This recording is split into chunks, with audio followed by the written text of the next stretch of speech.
Assalamualaikum warahmatullahi wabarakatuh.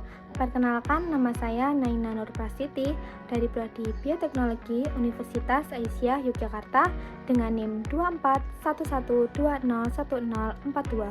Pada video kali ini, saya akan membahas tentang metabolisme fermentasi kultur campuran berbasis glukosa dengan analisis jalur dan produk industri.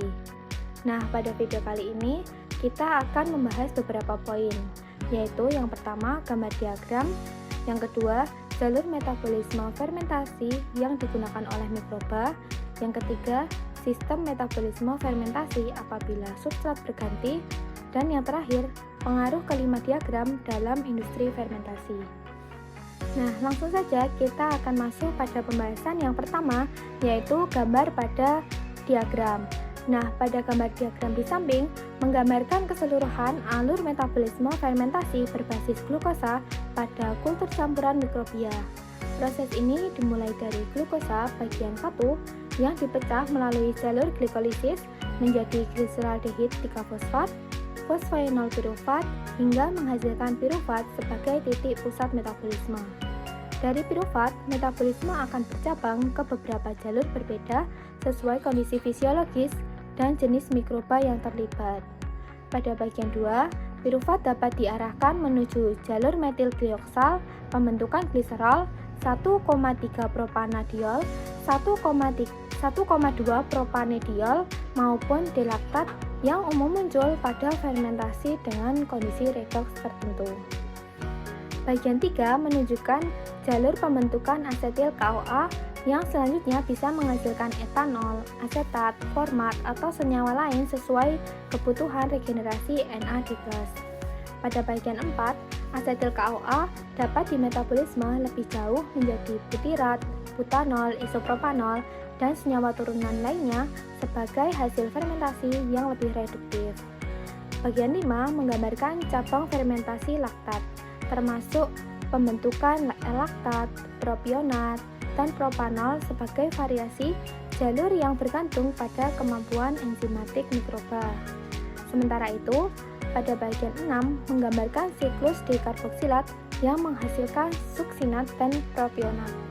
Secara keseluruhan, diagram ini menegaskan bahwa fermentasi glukosa bukanlah jalur tunggal, tetapi jaringan metabolik kompleks tempat pirufat berperan sebagai titik percabangan utama yang menentukan jenis produk akhir sesuai dengan kondisi redoks, ketersediaan substrat, dan komposisi komunitas mikrobia. Selanjutnya, kita akan membahas jalur metabolisme fermentasi yang digunakan oleh mikroba. Dalam proses metabolisme fermentasi, sebagian besar mikroba menggunakan jalur EMP atau Embden-Meyerhof panas sebagai jalur utama dalam memecah glukosa menjadi pirufat sebelum tahap fermentatif berlangsung. Jalur EMP ini lebih umum digunakan karena mampu menghasilkan energi dalam bentuk ATP dan reduktan dalam bentuk NADH dalam jumlah yang memadai untuk menunjang proses fermentasi. Setelah glukosa diubah menjadi pirufat melalui EMP, mikroba kemudian mengonversi pirufat tersebut menjadi berbagai produk fermentasi seperti asam laktat, etanol, asetat, atau butirat bergantung pada jenis mikroorganismenya. Sementara itu, pada jalur ED atau Ebner-Daudorov memang digunakan oleh beberapa bakteri tertentu seperti Pseudomonas dan Zimomonas. Tetapi jalur ini jauh lebih jarang dipakai sebagai jalur utama fermentasi karena menghasilkan NTP yang lebih sedikit dan biasanya dikaitkan dengan kondisi metabolik yang berbeda, terutama pada bakteri aerob atau fakultatif anaerob tertentu. Kehadiran pirufat memungkinkan serangkaian reaksi fermentasi yang terbagi dalam beberapa sektor yang bertujuan utama untuk meregenerasi kofaktor NAD+ yang diperlukan oleh jalur EMP agar glikolisis dapat terus berjalan. Secara keseluruhan, mikroba dapat menggunakan jalur EMP maupun ED atau kombinasi dari keduanya. Namun, jalur EMP berfungsi sebagai kerangka dasar universal dalam kultur campuran untuk memecah glukosa dan memasuk pirufat sebagai bahan baku untuk semua jalur produk fermentasi yang ditunjukkan. Nah, pada slide selanjutnya ini kita akan membahas tentang bagaimana sistem metabolisme fermentasi apabila substratnya berganti. Ketika substrat berubah di tengah proses fermentasi, sistem metabolisme mikroorganisme tidak langsung beralih secara mulus, tetapi harus melalui proses penyesuaian ulang yang dikenal sebagai metabolic reprogramming. Nah, berdasarkan pada jurnal, perubahan sumber karbon memaksa sel untuk menonaktifkan jalur metabolik lama dan mengaktifkan jalur yang baru sesuai dengan substrat yang tersedia. Hal ini biasanya menyebabkan terjadinya fase adaptasi atau lag fase, di mana aktivitas fermentasi dapat melambat secara sementara. Dalam beberapa kasus, mikroorganisme seperti E. coli dan Saccharomyces cerevisiae mampu melakukan antisipasi terhadap pergantian substrat dengan mengaktifkan sebagian gen yang diperlukan untuk substrat berikutnya, sehingga transisi metabolik menjadi lebih cepat. Selain itu, sel memiliki memori metabolik, yaitu kemampuan untuk mengingat kondisi sebelumnya sehingga dapat mengaktifkan jalur metabolik yang sama dengan lebih efisien jika substrat yang sama muncul kembali. Pada perubahan substrat yang mendadak, sebagian populasi mikroorganisme dapat menunjukkan strategi bed hacking, di mana sebagian sel tetap tumbuh dan beradaptasi, sementara sebagian lain masuk ke kondisi dorman untuk bertahan terhadap ketidakpastian lingkungan. Pergantian substrat juga dapat menyebabkan trade-off karena adaptasi terhadap satu substrat dapat mengurangi efisiensi penggunaan substrat lain. Secara keseluruhan, fermentasi tetap berlangsung, namun dengan laju dan efisien yang berubah sementara, tergantung pada kemampuan sel untuk menyesuaikan regulasi metaboliknya, mengingat pengalaman pada substrat sebelumnya, dan merespon perubahan lingkungan secara fleksibel. Pada pembahasan yang terakhir, kita akan membahas tentang pengaruh kelima diagram dalam industri fermentasi. Nah, pada area yang kedua, sebagai jalur glikolisis alternatif dan poliol. Area ini berfokus pada produksi poliol seperti gliserol dan 1,2 propanediol.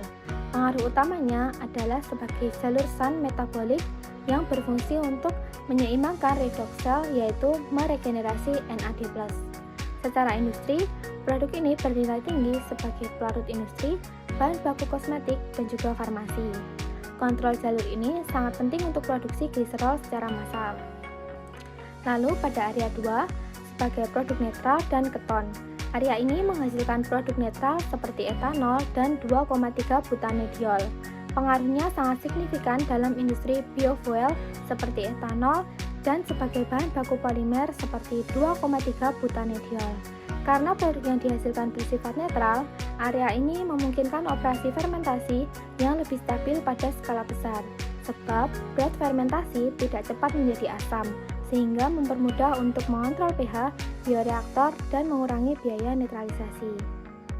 Nah, selanjutnya pada area yang keempat, sebagai jalur asam dan pelarut atau ABE.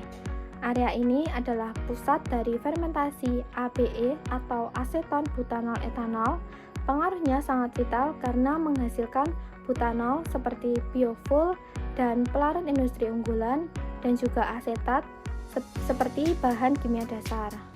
Kontrol terhadap jalur di area 4 ini memungkinkan operator industri untuk menggeser fase fermentasi dari produk asam seperti asetat dan butirat ke produksi pelarut seperti butanol dan aseton yang memiliki nilai jual yang lebih tinggi, biasanya dengan memanipulasi pH lingkungannya.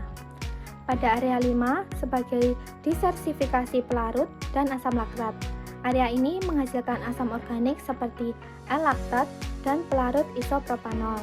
Pengaruh industri terbesarnya adalah pada produksi L-laktat, yang merupakan monomer kunci untuk pembuatan PLA atau polylactic acid. Nah, PLA ini salah satu jenis bioplastik biodegradable yang sangat diminati. Jalur ini menjadi target metabolic engineering untuk memaksimalkan kemurnian dan hasil L-laktat optik yang tinggi. Nah, yang terakhir pada area ke-6, seperti asam dikarboksilat, yaitu succinate dan propionate. Area ini berfokus pada produksi succinet dan propinet. Pengaruhnya sangat besar karena succinet ini diakui sebagai salah satu top 12 value added chemicals oleh Departemen Energi AS. Succinet ini digunakan sebagai platform chemical untuk memproduksi resin, pelarut, dan juga polimer. Nah, jalur ini juga menarik secara lingkungan karena seringkali melibatkan fiksasi CO2 menjadikannya proses yang lebih berkelanjutan. Dengan berakhirnya pembahasan mengenai proses fermentasi dan jalur metaboliknya, semoga penjelasan ini dapat memberikan pemahaman yang lebih jelas tentang mekanisme yang berlangsung. Terima kasih. Wassalamualaikum warahmatullahi wabarakatuh. Sampai jumpa di video berikutnya.